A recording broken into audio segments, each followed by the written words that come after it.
राष्ट्रवादी काँग्रेस शरद पवार पक्षाच्या तुतारी चिन्हाचं अनावरण करण्यात आलं। तुतारी वाजवणारा माणूस हे चिन्ह तळागाळात पोहोचवण्यासाठी रायगड किल्ल्यावर भव्य कार्यक्रम झाला। छत्रपती शिवाजी महाराजांच्या आशीर्वादाने राष्ट्रवादी काँग्रेस शरदचंद्र पवार पक्षाने तुतारी चिन्हाचं अनावरण केलं। शरद पवार गटाच्या चिन्हाचा अनावरण सोहळा सध्या राजकारणाच्या केंद्रस्थानी आलाय। कसा पाहूयात। छत्रपती शिवाजी महाराज की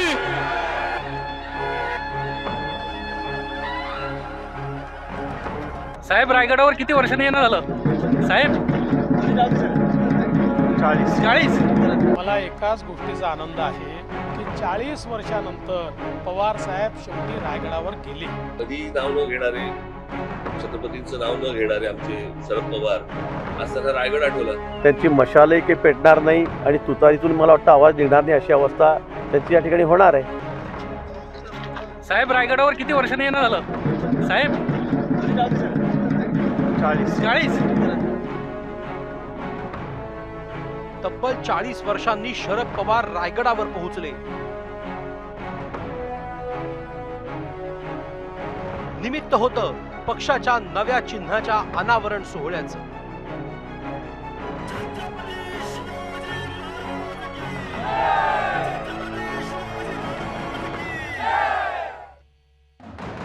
तुतारी चिन्हाचं अनावरण करतानाच शरद पवार गटाने निवडणुकीचं रणशिंग फुंकलं।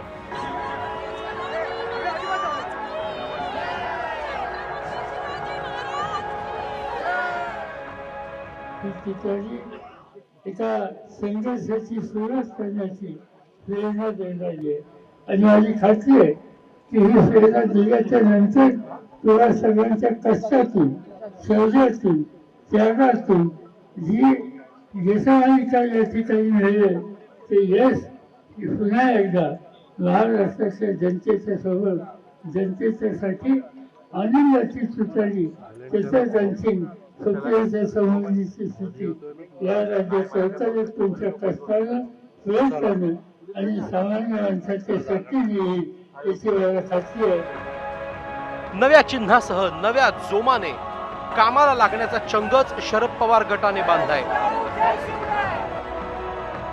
मी कोणाला उत्तर द्यायला मला वाटत नाही, गरज नाहीये, कारण का आम्ही कामात आणि इतके व्यस्त असतो की उगाच टीकेला उत्तर देण्यात वेळ नाही। या राज्यामध्ये कांद्याचा प्रश्न खूप महत्त्वाचा झाला। मला एकाच गोष्टीचा आनंद आहे की 40 वर्षानंतर पवार साहेब शेवटी रायगडावर गेले।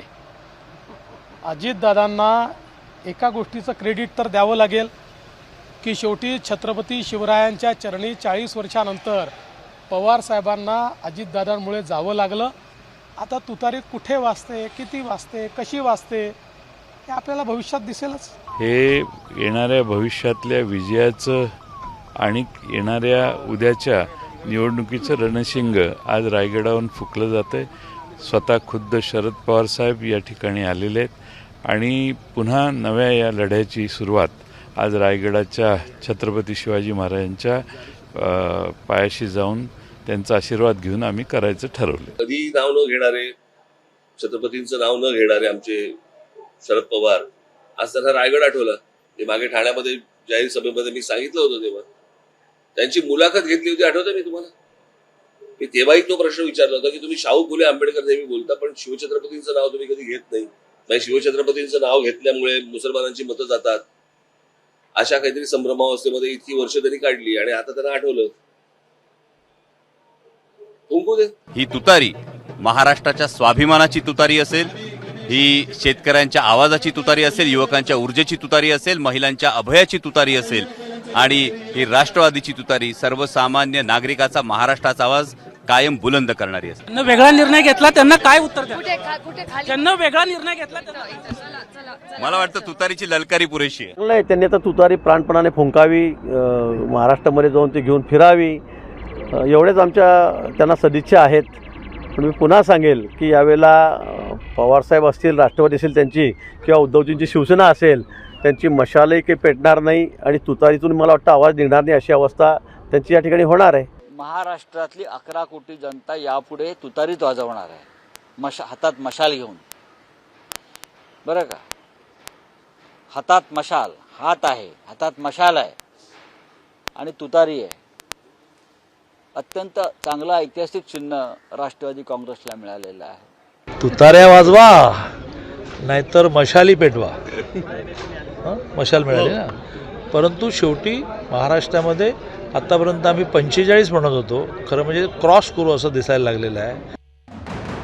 एक तुतारी द्या मज आणून फुंकीन जीवी स्वप्राणाने, भेदून टाकीन सारी गगने दीर्घतीच्या त्या किंकाळीने.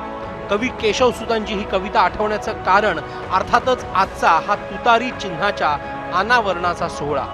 आता शरद पवार गटाच्या तुतारीचा आवाज राज्यात किती आणि कुठपर्यंत घुमणार हे येत्या निवडणुकीतूनच स्पष्ट होईल. अमोल मोरेसह निलेश बुधावले, एबीपी माझा, किल्ले रायगड. एबीपी माझा, उघडा डोळे बघा नीट.